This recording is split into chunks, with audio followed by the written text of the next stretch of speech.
Hello दोस्तों, good evening. हमारा जो टॉपिक मार्केट फेलियर वाला कुछ रहता था, कौन कौन से उसमें दो पार्ट बाकी थे हमारे। कौन कौन से? एक तो था positive externalities and market failure और दूसरा था negative externalities and market failure. ठीक है, यहाँ पर हम बात कर रहे हैं positive externalities and market failure की। ठीक है, ओ वाई एक्सिस पर हमने क्या लिया है? Private cost, private benefit, social cost, social benefit और प्राइसेस को लिया है। और यहाँ पर क्वांटिटी ली है हमने एक्स एक्सिस के ऊपर। ठीक है, सबसे पहले हमने बनाया एसएस कर्व। एसएस कर्व जिसको क्या बोलते हैं हम? जिसको बोलते हैं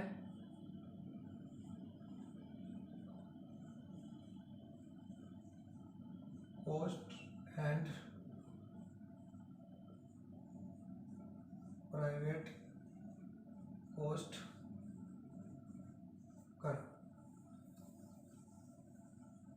social cost and private cost curve, दोनों इसी एक लाइन के ऊपर है। उसके बाद में हमने बात करनी है इस चीज की। ये क्या है भाई? ये है सोशल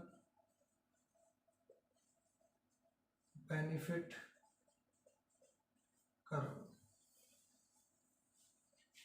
ये सोशल बेनिफिट कर्व है। उसके बाद में हमने बात करनी है बच्चे इसकी, ये जो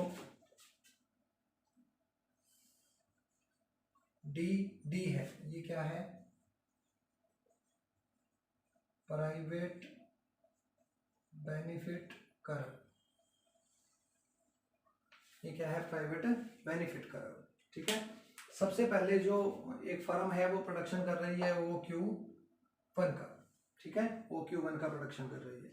ठीक है, अब देखते हैं वो Q1 का प्रोडक्शन कर रही है तो वो फर्म जो है इक्विलिब्रियम में कहाँ पर है? इस पॉइंट के ऊपर है। क्यों है इस पॉइंट के ऊपर? क्योंकि इस पॉइंट के ऊपर क्या है? प्राइवेट कॉस्ट और सोशल कॉस्ट दोनों यहाँ पर बराबर है। और तीसरी चीज क्या है?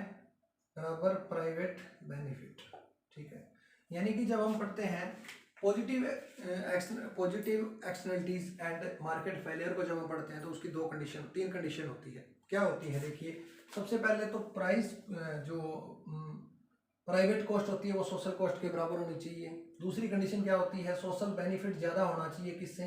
प्राइवेट बेनिफिट से। यानी कि जब सोशल बेनिफिट ज़्यादा होगा तभी तो पॉजिटिव एक्सटर्नलिटीज मिलेगी ना। यानी समाज के ऊपर जो पॉजिटिव इफेक्ट पड़ रहा है या समाज को बेनिफिट मिल रहा है फ्री के अंदर, जिसके लिए वो कोई कॉस्ट पे नहीं करते।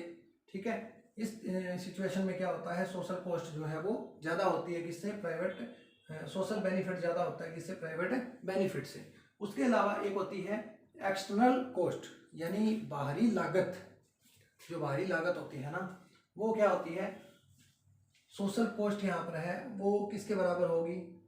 एक्सटर्नल कॉस्ट और प्राइवेट कॉस्ट का जोड़ होगी। ठीक है, एक्सटर्नल कॉस्ट और प्राइवेट कॉस्ट का जोड़ होगी। और दूसरी चीज क्या होती है? अगर सोशल बेनिफिट की हम बात करें तो वो क्या होता है?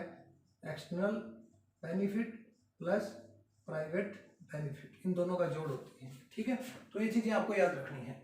फिर इसके बाद में देखना है यहां पर Q से लेकर E तक प्राइवेट कॉस्ट बराबर है किसके? सोशल कॉस्ट के। क्योंकि Q से लेकर प्राइवेट बेनिफिट कर्व कौन सा है? डी है ना, तो ये डी यहाँ एसएस कर्व को कट कर रहा है। तो इसका मतलब क्या हुआ? डी क्या है? प्राइवेट बेनिफिट है। प्राइवेट बेनिफिट बराबर किसके हो गया? सोशल कॉस्ट के। प्राइवेट बेनिफिट जो बराबर किसके हैं? सोशल कॉस्ट के। और इसी लाइन पर क्या है? प्राइवेट कॉस्ट है। और प्राइवेट कॉस्ट और सोशल कॉस्ट इस एसएस लाइन के ऊपर बराबर है ना, तो इसलिए इक्विलिब्रियम कहाँ होगा? यहाँ पर होगा। क्यों? क्योंकि यहाँ पर प्राइवेट कॉस्ट, सोशल कॉस्ट और प्राइवेट बेनिफिट तीनों इक्वल है। यानी यहाँ पर समाज को प्रोडक्शन करने का जो बेनिफिट है वो Q से लेकर E तक ही मिल रहा है। यानी कहने का मतलब यहाँ पर कोई फर्म को ना लाभ हो रहा है ना हानि हो रही है। क्यों नहीं हो रही है? क्योंकि यहाँ पर पब्लिक कॉस्ट और पब्लिक बेनिफिट दोनों, प्राइवेट बेनिफिट और प्राइवेट कॉस्ट दोनों इक्वल है इस पॉइंट के ऊपर। ये इक्विलिब्रियम पॉइंट है। ठीक है, लेकिन प्रोडक्शन करने से क्या हुआ? प्रोडक्शन करने से बेनिफिट किसको मिला? समाज को मिला। क्यों मिला? क्योंकि जो बेनिफिट कर्व डी है वो प्राइवेट है। इससे ऊपर अगर हमारा सोसाइटी का जो बेनिफिट कर्व अगर प्राइवेट बेनिफिट कर्व से ऊपर हो तो उसका मतलब क्या होता है? पॉजिटिव एक्सटर्नलिटीज होता है। ठीक है, अगर प्राइवेट कॉस्ट से सोशल कॉस्ट ज़्यादा हो तो वहाँ पर क्या होता है, नेगेटिव एक्सटर्नलिटीज होती है। ठीक है, तो यहाँ पर हम पॉजिटिव एक्सटर्नलिटीज की बात कर रहे हैं। तो यहाँ पर देखिए अब समाज का बेनिफिट कितना है, सोशल बेनिफिट कितना है वो देखना है। सबसे पहले सोशल बेनिफिट देखिए, Q1 से लेकर यहाँ ये पॉइंट दे देते हैं, ये इतना सारा क्या है, सोशल बेनिफिट है। और सोशल कॉस्ट कितनी है, Q1 से लेकर E तक, क्योंकि इस लाइन के ऊपर दोनों कॉस्ट बराबर है ना, तो इसलिए यहाँ तक तो समाज का खर्चा है, समाज की लागत यहाँ तक है, लेकिन समाज के लाभ इतने हैं। कहने का मतलब जो ये पार्ट है, जो ये A से लेकर E तक का जो पार्ट है, इसको क्या बोलते हैं हम, सोशल बेनिफिट, या क्या बोलते हैं, एक्सटर्नलिटीज बोलते हैं, पॉजिटिव एक्सटर्नलिटीज बोलते हैं, या एक्सटर्नल बेनिफिट बोलते हैं, एक्सटर्नल बेनिफिट बोलते हैं। कहने का मतलब कि अगर इस Q1 में से हम Q1E को माइनस कर दें तो क्या बचेगा हमारे पास, ये वाला पार्ट बचेगा। यानी इतना बेनिफिट जो है ना वो समाज को फ्री में मिल रहा है। ठीक है, प्राइवेट कॉस्ट और प्राइवेट बेनिफिट तो इस ई पॉइंट के ऊपर बराबर है, यानी कि समाज जितना जो प्राइवेट फर्म जितना कमाती है उतना ही कॉस्ट उसका हो जाता है। यानी इस मार्कर को बनाने में 10 रुपये खर्च आते हैं और 10 रुपये का ये मार्कर बिक रहा है, सेल हो रहा है, तो प्रॉफिट हुआ या लॉस हुआ, कुछ भी नहीं हुआ, दोनों बराबर हैं, जिसको हम सम विच्छेद बिंदु बोलते हैं। ठीक है ना, ब्रेक इवन पॉइंट बोलते हैं। ठीक है, तो ये वो है। लेकिन इस Q1 प्रोडक्शन करने से समाज को ये चीज जो इतना पार्ट है ना, A से लेकर E तक का जो पार्ट है ये फ्री में मिल रहा है। तब इसी कारण ये जो फ्री में मिलने वाला पार्ट है ना, समाज को जो चीज फ्री में मिल रही है उसके लिए समाज कोई कॉस्ट नहीं देता, तब मार्केट फेल हो जाती है, उसको बोलते हैं मार्केट फेलियर। अब इसको मार्केट सक्सेस कैसे करना है, इसको मार्केट सक्सेस कैसे करेंगे, और इसी अगर मान लो अब ये फर्म जो है वो प्रोडक्शन आगे नहीं बढ़ा सकती, क्यों नहीं बढ़ा सकती क्योंकि इस फर्म के प्राइवेट बेनिफिट और प्राइवेट कॉस्ट दोनों इक्वल है, इसलिए एक फर्म प्रोडक्शन को आगे नहीं बढ़ाएगी। तब तक नहीं बढ़ाएगी जब तक गवर्नमेंट इंटरफेयर नहीं करेगी। अब सरकार को इंटरफेयर करना पड़ेगा, सरकार इंटरफेयर करेगी, और इंटरफेयर करने से क्या होगा, ये जो A से लेकर E तक का जो पार्ट है, A से E तक का जो पार्ट है, ये गवर्नमेंट क्या कर देगी, एक फर्म को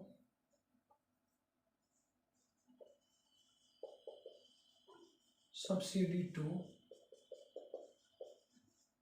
एक फर्म को सब्सिडी प्रदान कर देगी। तो उससे क्या होगा, ये पार्ट जब सरकार फर्म को सब्सिडी के रूप में दे देगा तो एक फर्म को फायदा होगा ना, फायदा होगा तो वो प्रोडक्शन क्या करेगी, बढ़ा देगी, प्रोडक्शन बढ़ा देगी। तो अब आगे देखिए, ठीक है, यहाँ पर क्या है, OQ प्रोडक्शन किया जाने लगेगा, OQ प्रोडक्शन किया जाने लगेगा।